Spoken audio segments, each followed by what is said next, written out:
Terima kasih, moderator. Mana agak ininya, agak lambat ya.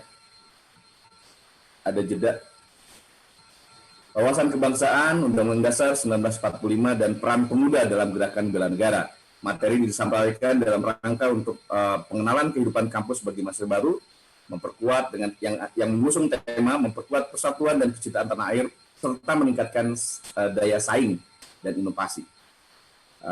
Saya sendiri adalah Yudi Wahidin, dosen Fakultas Pertanian Universitas Juanda Bogor, kebetulan juga sebagai Kepala Divisi Kebijakan dan Ekonomi Kelautan PKSPL IPB Bogor.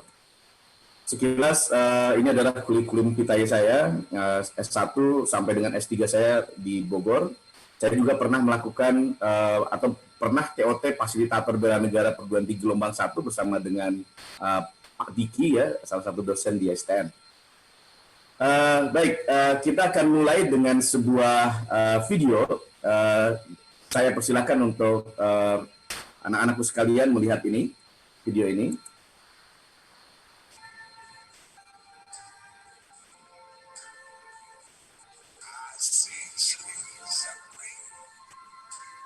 People said April is perfect, especially to enjoy the sunrise.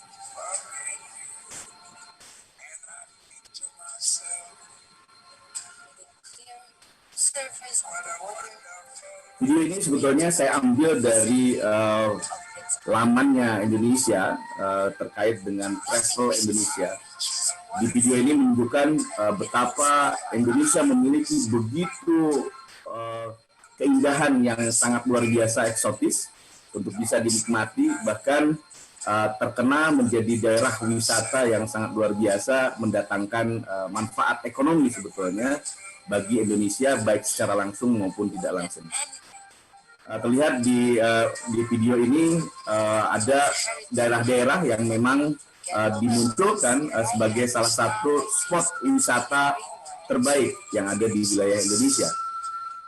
Tentu saja ini merupakan sebuah upaya yang digelar oleh pemerintah Indonesia untuk mempertunjukkan keberadaan Indonesia sebagai daerah wisata yang dapat kemudian dikunjungi, dinikmati, dan memberikan keestetikaan yang bisa dinikmati oleh para pengunjungnya. Ini ada pulau merah misalnya. Nanti juga kalian sendiri akan melihat begitu beberapa daerah di masa sunset begitu ya, dan juga ada atraksi api biru misalnya di dalam sebuah kawasan gua, ada di sekitar Bromo ya, terus kemudian nanti ini ada garam ya, sangat indah sebetulnya, ada kawah ijen. Ini adalah salah satu metode yang dibangun. Ini Raja Ampat, Tianemo ya. Nah, ada Tianemo di Raja Ampat. Ini salah satu bentuk betapa Indonesia sangat luar biasa kaya yang diberikan anugerah oleh Yang Maha Kuasa untuk dapat kemudian menjadi embrio ataupun poin kita sebagai negara yang maju di bidang maritim dalam hal ini. Parimanta, mereka melakukan dive ya, bisa diving dengan schooling ikan ekor kuning ini, dengan sekumpulan ada ini di Pulau Panggang ya. Oh, Raja Ampat juga ini, bagaimana kemudian bisa memberikan feeding ikan-ikan yang ada di alam begitu. Ini di Pulau Kabui ya, di Raja Ampat, masih di Raja Ampat. Pasir Timbul itu berada di sekitar Pulau Manswar, di depan Pulau Manswar yang ada di Raja Ampat. Nah, ini sekelumit dari Indonesia sebagai Wonderful Indonesia, diambil dari www.indonesia.travel. Oke, dari sini kita akan membangun sebuah sinergi sebentar. Baik, kita akan melihat dalam konteks ini. Indonesia dengan segenap macam yang dimilikinya tentu saja bisa dinyatakan sebagai sebuah negara ketika dia mempunyai rakyat, ada rakyatnya, ada wilayah dari Sabang sampai Merauke, dari Pulau Miangas sampai Pulau Rote, dari ujung barat sampai dengan ujung timur, dari utara sampai dengan ujung selatan gitu, di mana luasnya itu sampai sekitar 5,8 juta kilometer persegi begitu. Dan tentu saja dengan berbagai macam sumber daya alam yang dimiliki, kekayaan yang dimiliki, dia akan menjadi tontonan. Tapi bukan hanya tontonan, justru malahan mengundang orang untuk meneropong, menjadi pantauan global. Karena Indonesia dinyatakan sebagai negara dengan emerge economic gitu ya, dengan kekuatan ekonomi yang kemudian akan bisa menjadi negara maju kalau tentu saja dikelola dengan sangat luar biasa baik begitu. Nah, ketika pantauan global ini nampak, anak-anakku sekalian, kalau saya boleh bilang anak-anak, ada sebuah proksi yang kemudian perlu kita pahami, perlu kita kritisi, karena kemungkinan terbesar akan ada infiltrasi, ya, infiltrasi dari berbagai bentuk, misalnya terkait dengan politik, ekonomi, budaya, agama, ya, kemudian bisa juga akibat ada rasa kesombongan, keserakahan, kemudian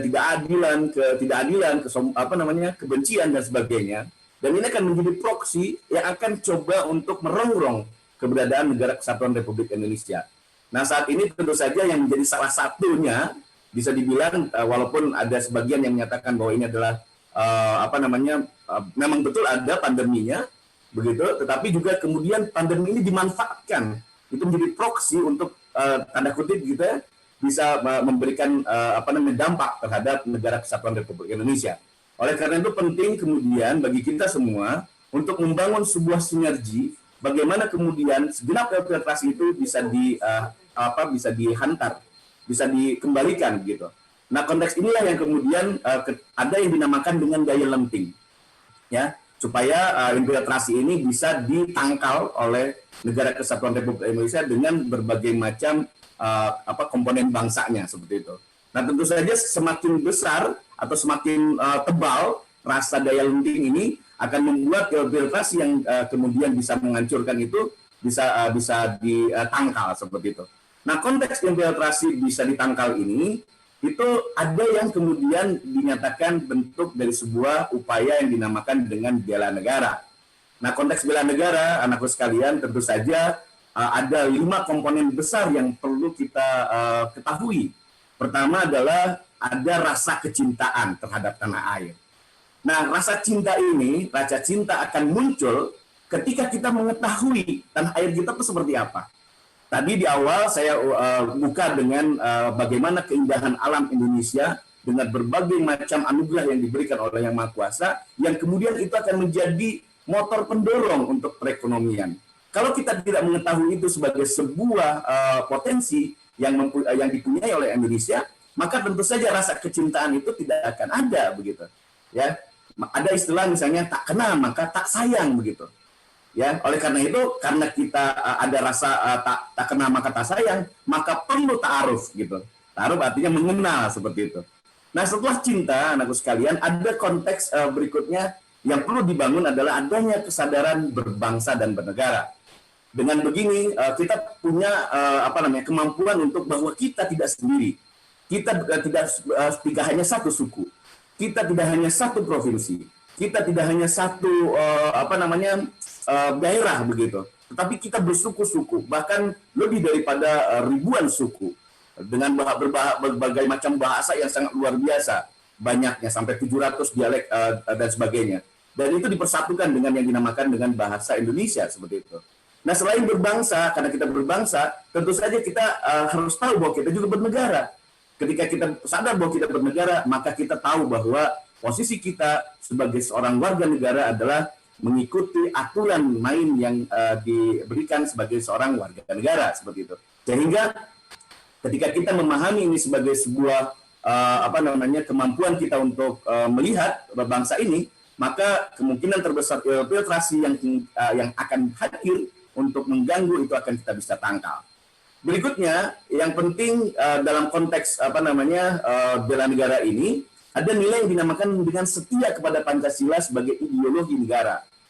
Ya, hari ini adalah sesuai dengan hari yang sangat luar biasa itu ya, sebagai kesaktian Pancasila seperti itu.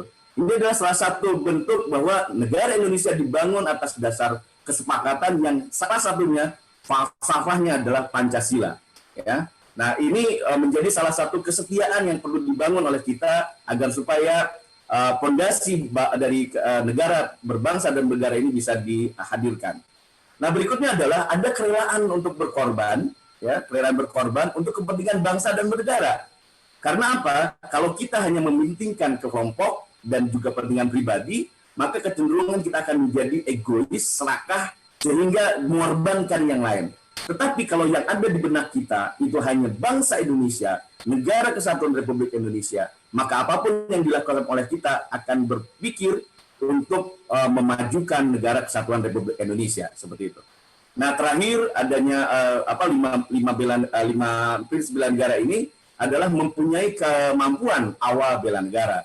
Bagaimana kemampuan ini bisa dibangun dan dimiliki oleh setiap komponen bangsa agar mereka mempunyai alat walaupun hanya satu atau dua untuk menangkal, ya.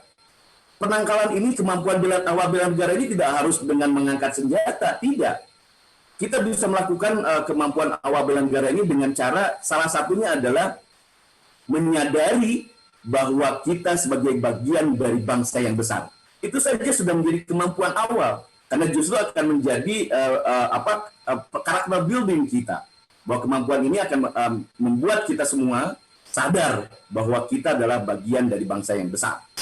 Nah, berikutnya adalah anakku sekalian, kita akan sampai kepada bagaimana kita sadar akan bela negara ini, sadar akan kebangsaan ini. Tentu saja pertama kita harus menyadari kita sebagai apa, ya. Kita ini posisinya di mana. Itu sadar. Alam bawah sadar kita akan mengawal kita bahwa kita adalah bagian dari negara kesatuan Republik Indonesia. Setelah sadar, kemudian kita tahu bahwa kita adalah bagian dari bangsa. Ya, tadi sudah saya bilang bahwa ada bersuku-suku. Ketika kita sudah sadar sebagai sebuah bangsa, maka kita akan sadar sebagai negara. Pertanyaannya adalah, negaranya harus seperti apa sadarnya terhadap negara ini? Nah, tentu saja kita harus menyadari bahwa ada peta sejarah perjuangan bangsa dalam konteks yang membangunkan negara kesatuan Republik Indonesia ini. Kemudian yang paling penting adalah kita menjaga kedaulatan. Siapa kedaulatannya? Kedaulatan rakyat. Artinya apa? Bahwa rakyat Indonesia adalah rakyat Indonesia, bukan rakyat dari luar seperti itu. Lalu kemudian Indonesia masih punya wilayah, maka upayanya adalah mempertahankan kewilayahan yang ada di negara kesatuan Republik Indonesia ini menjadi penting. Maka ada unsur misalnya disintegrasi itu harus coba kita antisipasi seperti itu. Lalu kemudian penting untuk mendorong adanya pemerintahan yang berdaulat. Artinya apa? Kita memberikan kedaulatan rakyat kita melalui pesta demokrasi seperti kemarin, itu menyerahkan kedaulatannya kepada pemerintahan sekarang seperti itu. Nah ini penting menjadi salah satu upaya kita agar supaya negara kesatuan Republik Indonesia tetap ada. Lalu kemudian yang paling penting berikutnya adalah kita tidak akan mungkin menjadi sebuah negara kalau tidak ada pengakuan internasional. Beberapa negara di dunia walaupun dinyatakan sebagai sebuah negara, tapi ketika tidak ada pengakuan internasional, dia tetap tidak menjadi sebuah negara. Nah inilah kepentingan kita bahwa kita harus sadar bahwa wawasan kebangsaan kita diarahkan supaya kita mengetahui dengan jelas bahwa kita adalah bagian komponen bangsa dari negara kesatuan Republik Indonesia. Lalu anakku sekalian, ada 4 konsensus dasar bangsa yang perlu diketahui. Tadi sudah saya sebutkan bahwa salah satu unsur bela negara itu atau nilai-nilai bela negara itu adalah setia kepada Pancasila sebagai ideologi negara. Maka kemudian Pancasila ini tetap akan menjadi konsensus dasar bangsa. Tanpa 4 komponen konsensus dasar bangsa ini, bangsa Indonesia mungkin saja sudah terpecah-pecah seperti itu. Ya, Nah, sebagai sebuah falsafah bangsa tentu saja ini akan menjadi aturan yang tertinggi begitu. Ya, dia akan menjadi falsafah. Falsafah kan bahasanya dari filsafat begitu. Ya, kecintaan secara menyeluruh. Dia adalah pandangan hidup sebuah bangsa. Nah, kemudian ada Undang-Undang Dasar 1945. Walaupun Undang-Undang Dasar 1945 kemudian sudah mengalami beberapa kali perubahan, sampai 4 kali seperti itu, dengan menggunakan amandemen seperti itu, tetapi ada poin penting yang di pasal 33 yang tetap ada. Lalu kemudian yang ketiga adalah Bhinneka Tunggal Ika, bahwa kita menyatakan dengan segenap macam yang keanekaragaman, entah itu keanekaragaman suku, keanekaragaman daerah, keanekaragaman sumber daya, tapi tetap satu. Siapa dia? Bangsa Indonesia. Lalu yang penting adalah Negara Kesatuan Republik Indonesia. Itulah 4 konsensus dasar yang perlu dipahami oleh kita sebagai bagian dari sebuah bangsa. Kemudian penting juga memahami sejarah perjuangan bangsa sebagai bagian dari batu bangun sejarah Indonesia seperti itu. Dimulai dengan konsep Bhinneka Tunggal Ika, ya, Bhinneka Tunggal begitu, itu mulai dari abad 14 dengan Sumpah Palapa dari Patih Gajah Mada ketika terjadi kerajaan Majapahit seperti itu. Nah, konsep ini disatukan, jadi artinya wilayah Nusantara itu menjadi satu. Lalu muncul konsep kebangsaan dengan adanya kebangkitan bangsa tahun 1908, Budi Utomo misalnya. Terus kemudian ada Sumpah Pemuda tahun 1928. Lalu kemudian ada konsep negara kebangsaan dimulai dengan munculnya 5 prinsip dasar yang dikemukakan oleh Bung Karno.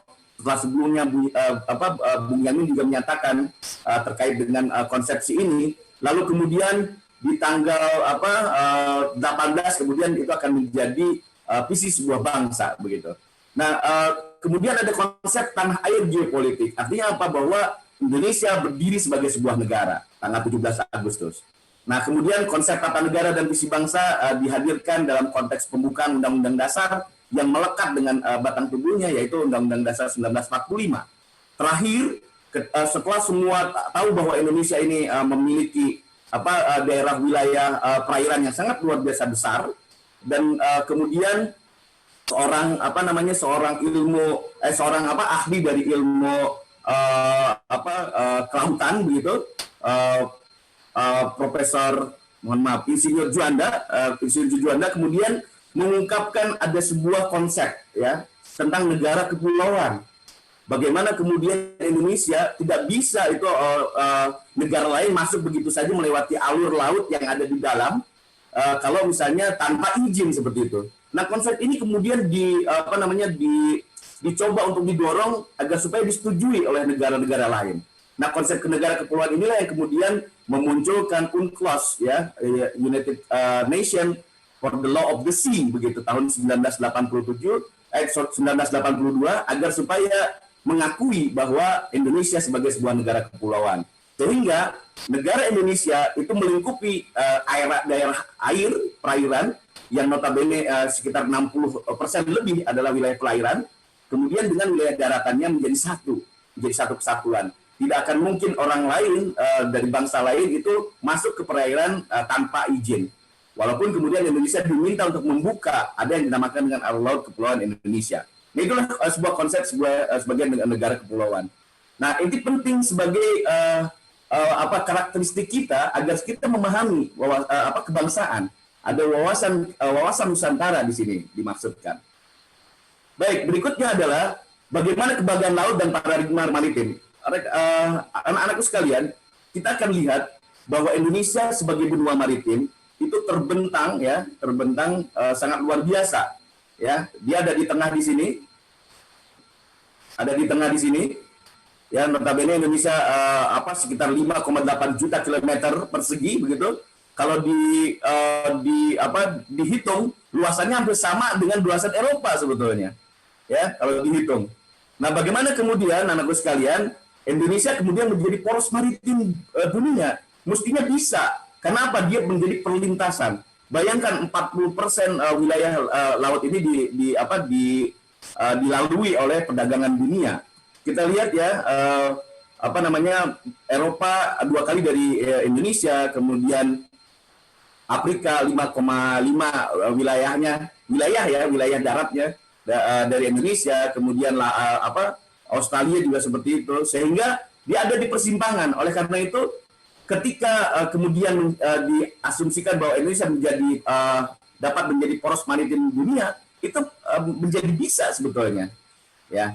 Lalu ini alur laut kepulauan, anakku sekalian, bagaimana Indonesia diberikan mandat untuk bisa agar supaya negara lain bisa melewati alur-alur ini untuk perdagangan sebetulnya. Jadi kalau bukan untuk perdagangan ya tidak bisa hanya sekedar lewat begitu saja tanpa urusan kedamaian seperti itu. Nah, berikutnya bagaimana dengan kita lihat, saya ingin menunjukkan bahwa Indonesia terletak betul-betul di negara strategis. Ini adalah SeaLand, kapal-kapal yang ada melewati dunia, ya. Bayangkan Indonesia ada di tengah, dan dia 40% pelayaran dunia itu ada di sini, melewati Indonesia. Ya, kita lihat lagi lebih detail lagi wilayah Indonesianya. Ya, wilayah Indonesianya seperti ini. Ya, nah inilah yang ALFI tadi. Boleh negara lain masuk untuk melewati Indonesia melalui Selat Malaka ke atas ke Laut Cina Selatan, kemudian lewat Selat Sunda ke Selat Kalimantan ke Cina Selatan. Selat Lombok, Selat Makassar, entah itu ke Cina Selatan atau ke Samudra Pasifik. Kemudian ada juga lewat Laut Zawu, kemudian ke atas lewat Laut Banda, kemudian lewat Halmahera, lalu ke Samudra Pasifik. Ini pentingnya untuk memperlihatkan kepada kita semua bahwa Indonesia betul-betul sebagai negara strategis. Ya, dia terletak di 2 benua dan dua samudra. Seperti itu. Nah, selain itu anakku sekalian, saya ingin memperlihatkan bahwa Indonesia mempunyai klasifikasi sumber daya yang sangat luar biasa. Bisa dilihat ada yang skala waktu pertumbuhan sampai dengan kegunaan akhir. Ini penting untuk memahami bahwa Indonesia betul-betul memiliki kekayaan alam yang sangat luar biasa yang perlu kita manfaatkan untuk sebesar-besarnya manfaat kesejahteraan masyarakat Indonesia sendiri. Kita lihat ada sumber daya perikanan, anakku sekalian, dan juga dia harus dikelola, terus kemudian ada sumber daya hutan misalnya, dia juga harus dikelola, makanya tetap ada undang-undang misalnya yang mengatur tentang itu, Check the Forest for a Better Life, ya, menjaga hutan untuk kehidupannya lebih baik. Kemudian ada sumber daya air yang juga harus dikelola dengan menggunakan Undang-Undang Nomor 7 tahun 2004. Ini penting sebagai sebuah tatanan kenegaraan, gitu, ya, bahwa ada pengaturan terhadap sumber daya alam yang dilakukan untuk sebesar-besarnya manfaat bagi manusia. Lalu ada lahan di pegunungan sampai dengan ke daratan. Tapi kalau salah kelola, itu akan menimbulkan misalnya salah satunya longsor misalnya. Ini penting bagi kita semua untuk memahami ini, dan kita akan mengambil peran seperti apa agar supaya karakteristik sumber daya yang dimiliki oleh Indonesia bisa dikelola, dimanfaatkan secara optimal dan berkelanjutan untuk kesejahteraan masyarakat Indonesia. Ini sumber daya lahan dengan konteks seperti ini mestinya bisa dikelola secara berkelanjutan juga. Lalu ada sumber daya mineral, baik ada yang ada di laut maupun yang ada di darat, ya, baik dalam untuk jawoli, misalnya untuk hiasan maupun untuk kegiatan transportasi dan sebagainya. Ini contoh Freeport, ya, bagaimana sumber daya alam yang ada di Freeport itu kemudian dimanfaatkan. Tentu saja akan ada formasi, harus ada mitigasi begitu, mitigasi supaya kegiatan eksplorasi atau eksploitasinya itu tidak berdampak negatif terhadap lingkungan sekitarnya. Ya, ada optimasi di situ. Nah, adapun begini anakku sekalian, dengan berbagai macam tadi disebutkan bahwa Indonesia punya kekayaan alam dan sebagainya, ada persoalan yang dihadapi saat ini. Terjadi krisis multidimensional, ya, muncul ancaman yang serius terhadap persatuan bangsa, terjadinya kemunduran dalam pelaksanaan etika kehidupan berbangsa. Bahkan ada fenomena terkini adalah salah satunya pandemi begitu. Nah, salah-salah kalau kita tidak bisa mengantisipasi konten pandemi ini, maka dia akan menjadi faktor yang akan membawa kita ke jurang perpecahan seperti itu. Nah, oleh karena itu penting bagaimana kita menurunkan ego, kepentingan pribadi dan golongan. Ya, artinya apa? Kembali memperkuat empati. Artinya apa? Ketika kita ingin berbicara atau melakukan sesuatu, kita akan punya pemikiran kalau saya lakukan ini, apakah itu akan berdampak positif atau negatif. Mestinya seperti itu. Kalau dia berdampak positif, maka lanjutkan. Kalau tidak, tidak usah. Seperti itu. Ada intoleran, ada keakuan bahwa sayalah saya gitu. Sayalah kelompok ini, kelompok itu, dan sebagainya. Yang terakhir, yang paling luar biasa itu adalah ada greedy. Mestinya ini dihilangkan. Ya, ini persoalan-persoalan yang kita hadapi saat ini di Indonesia, ya, selain dari luar negeri. Nah, ini salah satu ini lagi video lagi bagaimana kemudian kalau kita salah dalam mengelola, maka akan muncul seperti ini. Ya, ini manusia seolah masuk ke dalam sebuah ke bumi misalnya gitu ya. Kita lihat sampai akhir ini sifat yang dimiliki, sifat keumuman yang dimiliki oleh manusia yang mestinya bisa ditekan begitu. Kita lihat.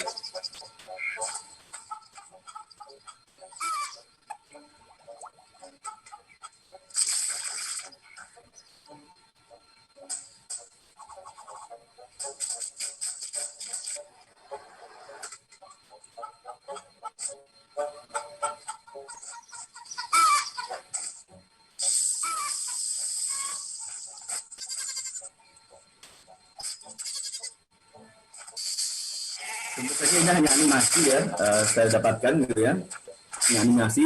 Tapi secara keseluruhan ada juga yang manusia yang berlaku seperti ini gitu. Dia memanfaatkan sumber daya alamnya dengan sembarangan tanpa memperhitungkan sustainability. Kita lihat saja lautnya dicemari dengan menggunakan berbagai macam untuk menangkap ikan gitu. Yang tidak perlu dilakukan.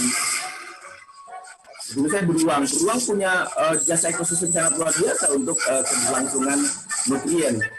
Ya, karena mereka memakan bagian-bagian yang yang lembek-lembek saja gitu. Sisanya ditaruh di alam sehingga terjadi detritus akan memakan itu dan menjadi sumber kehidupan bagi biota perairan.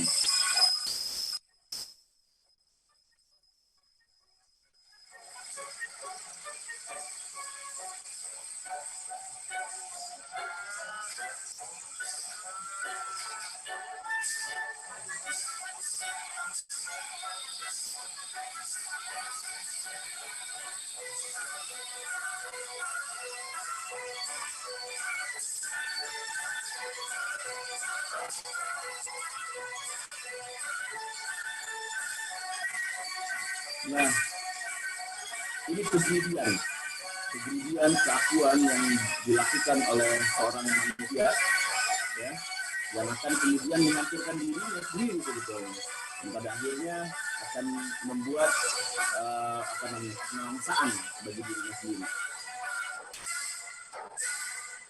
Setelah dia berada di puncak, apalagi?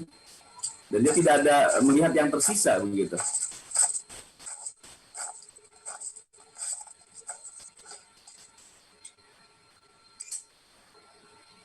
Seolah menjadi raja, ya, datang makhluk lain dari antah berantah misalnya, seolah-olah seperti itu. Kita lihat tidak ada lagi yang bisa dimanfaatkan oleh dia, yang ada hanya satu orang manusia, dan akhirnya manusia itulah yang kemudian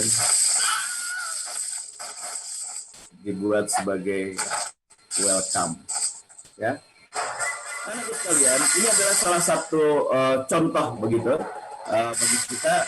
Bukan tidak mungkin, itu ada terjadi gitu ya, ada terjadi di Indonesia seperti itu. Ketika terlalu berpikir hanya untuk kepentingan sesaat, ya. Anak-anak sekalian, lalu bagaimana kita untuk bisa mengaktualisasi kesadaran bela negara bagi pemuda ini? Apa yang harus dilakukan? Nah, dalam hal ini penting kita membuat sebuah analisis yang biasa digunakan sebagai alat analisis planning misalnya. Oke, ada yang harus dilakukan, apa yang dilakukan, kemudian di mana harus terlibat, kapan harus terlibat, dan kemudian kenapa harus terlibat, dan terakhir adalah bagaimana melibatkan diri. Nah, tentu saja ini sebagai salah satu bentuk kita untuk bisa mengaktualisasi diri kita menjadi bagian bangsa. Ya, sebagai seorang pemuda. Waktu saya cuma tinggal 5 menit lagi, gitu ya. Ada amanat Undang-Undang Dasar 1945 alinea pembukaannya ya, yang menyebutkan bahwa visinya adalah melindungi segenap bangsa Indonesia dan seluruh tumpah darah Indonesia. Untuk apa? Untuk memajukan kesejahteraan umum, mencerdaskan kehidupan bangsa. Artinya ada di situ kesejahteraan dan juga pendidikan. Lalu kemudian ikut melaksanakan ketertiban dunia, ya, dalam konteks ini berdasarkan kemerdekaan, perdamaian abadi dan keadilan sosial. Ini poin penting anakku sekalian. Lalu kemudian poin penting ini tentu saja ada merupakan intisari dari pasal 33 ayat pasal 33 Undang-Undang Dasar 1945 bahwa ada perekonomian yang harus disusun sebagai asas kekeluargaan sampai kepada prinsip-prinsip dasar, prinsip-prinsip demokrasi ekonomi. Artinya apa? Bahwa ekonomi betul-betul diarahkan untuk kesejahteraan masyarakat Indonesia. Sekali lagi Indonesia. Ini hanya mengingatkan kembali bahwa ada nilai-nilai bela negara. Lalu kemudian peran pemuda dalam mewujudkan pengelolaan sumber daya alam dan lingkungan, kita harus melihat apa? Lihatlah Sustainable Development Goals. Di situ bagaimana kemudian ada 17 indikator yang perlu dilihat begitu. Bagaimana kita bisa untuk ikut dalam konteks kemiskinan itu ditiadakan. Kemudian zero hunger misalnya. Akhirnya artinya bahwa tidak ada lagi manusia Indonesia yang kemudian kelaparan. Lalu kemudian Indonesia mempunyai kesehatan yang baik begitu. Ya, kesehatan yang baik. Lalu kemudian ada pendidikan yang luar biasa ya, berkualitas begitu. Sampai kepada yang ke-17 adalah kerjasama. Nah, kerjasama apa? Kerjasama setiap komponen bangsa agar supaya semua goals dalam konteks Sustainable Development Goals ini bisa dilakukan.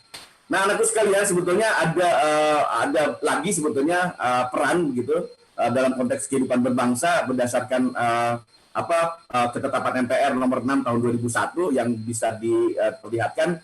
Tapi karena waktunya hanya segitu, saya akan hanya sekilas-sekilas saja bahwa ada pengertiannya diarahkan bahwa bangsa Indonesia harus menjadi bangsa yang besar yang mempunyai sifat-sifat universal, luhur. Sehingga yang penting adalah pokok-pokok kehidupan berbangsanya kita harus jujur, kita harus amanah, kita punya teladan, kita harus sportif, kita berdisiplin, punya etos kerja, mandiri, sikap bertoleransi, ada rasa malu sehingga berbuat sesuatu yang meresahkan itu kita merasa malu begitu. Punya rasa tanggung jawab yang penting adalah menjaga kehormatan dan martabat diri sebagai warga yang besar begitu. Oleh karena itu ada penting ada etika kehidupan bangsa. Nanti saya mudah-mudahan anakku sekalian bisa melihat etika sosial budaya, kemudian sampai kepada etika lingkungan. Sehingga apa yang kita lihat dari video terakhir itu tidak akan terjadi. Ya, ini dijelaskan masing-masing. Ada etika sosial budaya, ada etika politik, ada etika ekonomi bisnis. Di dalam konteks pandemi ini tidak aji mumpung begitu. Ya, misalnya karena langka kemudian dibutuhkan oleh orang di awal-awal masker saja bisa naik harganya, sangat luar biasa itu. Lalu kemudian penegakan hukum itu harus berkeadilan, tidak tumpul ke atas tapi tajam ke bawah misalnya. Artinya ada proses keadilan yang dibangun begitu. Nah, ada konteks keilmuan. Nah, ini yang perlu kita pikirkan. Peran pemuda kita harus membaca. Selagi Iqra akan menjadi salah satu bagian kita untuk bisa mengetahui apa yang belum kita ketahui. Kemudian belajar. Dari belajar kemudian kita meneliti, karena sifat manusia adalah curious. Nah, curiosity itu kemudian dicoba untuk dicari, untuk menjawab curiosity-nya tersebut. Lalu selain meneliti, harus juga bisa menulis. Anakku sekalian, kalian akan menulis nantinya skripsi dan sebagainya. Itu adalah salah satu upaya agar supaya kalian bisa berkarya di masa yang akan datang begitu. Nah, terakhir adalah menciptakan iklim kondusif bagi pengembangan ilmu pengetahuan dan teknologi. Lalu ada etika lingkungan, anakku sekalian, penting menegaskan kesadaran menghargai dan melestarikan lingkungan hidup serta penataan tata ruang secara bertanggung jawab dan juga berkelanjutan. Mungkin itu yang bisa disampaikan moderator. Terima kasih banyak atas kesempatan dan waktu yang diberikan. Semoga bisa bermanfaat bagi kita semua. Ini ada sekilas, nanti bisa dilihat ada tulisan-tulisan yang ada di beredar di dunia maya dari arah digital. Terima kasih. Assalamualaikum warahmatullahi wabarakatuh.